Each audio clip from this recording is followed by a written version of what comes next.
Hi friends. Road ஆக்சிடெண்ட்டில் இப்போ ஒருத்தர் எதிர்பாராத விதமாக இறந்துடுறாரு.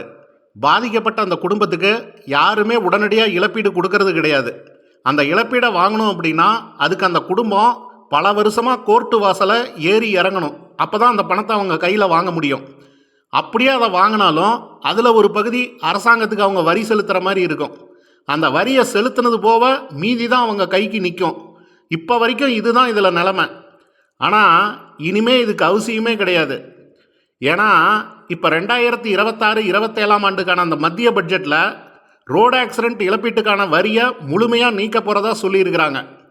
இது யாருக்கெல்லாம் பொருந்தும், இந்த வரி பணத்தை முழுசாக நம்ம எப்படி மிச்சப்படுத்தலாம் அப்படின்றத பற்றி தான் இன்றைக்கி இந்த வீடியோவில் நம்ம முழுசாக தெரிஞ்சுக்க போகிறோம்.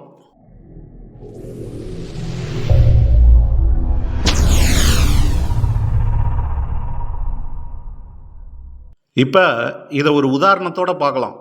ஒரு ஆக்சிடெண்ட் கேஸு கோர்ட்டில் ஃபைல் பண்ணி 10 வருஷத்துக்கு அப்புறமா தான் அந்த பாதிக்கப்பட்டவங்களுக்கு கோர்ட்டு 1 கோடி ரூபா இழப்பீடு கொடுக்கணும் அப்படின்னு சொல்லி ஜட்ஜ்மெண்ட் கொடுக்குறாங்க. அதோடு இல்லாமல் அந்த 1 கோடி ரூபாய்க்கு வருஷம் 6% வட்டி போட்டு கொடுக்கணும் அப்படின்னு சொல்கிறாங்க. வருஷம் 6% அப்படின்னா 6 லட்ச ரூபா வருது. அதை 10 வருஷத்துக்கு கணக்கு பார்த்தோம்னா மொத்தமாக 60 லட்ச ரூபா வட்டி மட்டுமே வருது. அசல் 1 கோடி ரூபா, வட்டி 60 லட்ச ரூபா, மொத்தம் 1 கோடியே 60 லட்சம். ஆனால் இந்த 1 கோடியே 60 லட்சம் முழுசாக உங்கள் கைக்கு கிடைக்காது. ஏன்னா வட்டி 50,000 ரூபாய்க்கு மேலே போயிட்டாவே அதுக்கு 10% டிடிஎஸ் பிடிச்சாகணும். இப்போ இங்கே வட்டி மொத்தமாக 60 லட்சம், அதுக்கு 10% போட்டால் 6 லட்ச ரூபா வருது. அப்போ மொத்த வட்டி 60 லட்சத்தில் இந்த 6 லட்சத்தை கழிச்சோம்னா மீதி 54 லட்சம். அசல் 1 கோடி ரூபா, வட்டி 54 லட்சம், மொத்தமாக 1 கோடியே 54 லட்சம். இதில் இந்த அசல் தொகை 1 கோடி ரூபா இருக்குது பாருங்க, அது இப்போவுமே உங்களுக்கு முழுமையான வரி விலக்கு கிடைக்கும். ஆனால் அந்த வட்டி 54 லட்சம் உங்கள் ஆண்டு மொத்த வருமானத்தில் நீங்கள் கணக்கில் சேர்த்தி அன்னைக்கு என்ன டேக்ஸ் ஸ்லாபுக்குள்ளே வர்றீங்களோ அதுக்குண்டான டேக்ஸை நீங்கள் கட்டுற மாதிரி இருக்கும். இதுதான் இப்போவும் இதில் இருக்கக்கூடிய ஒரு நடைமுறை.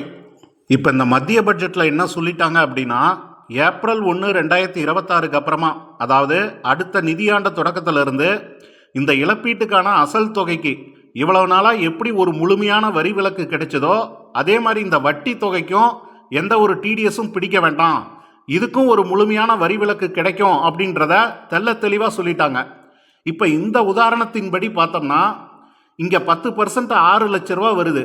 இப்போ இந்த 6 லட்ச ரூபாயை இனிமேல் கழிக்க மாட்டாங்க. ஏப்ரல் 1, 2026 அப்புறமா 1 கோடியே 60 லட்சமும் முழுசாக உங்கள் கைக்கு சேரும். இதுக்கு நீங்கள் எந்த ஒரு டேக்ஸும் இனிமேல் கட்ட வேண்டியது கிடையாது.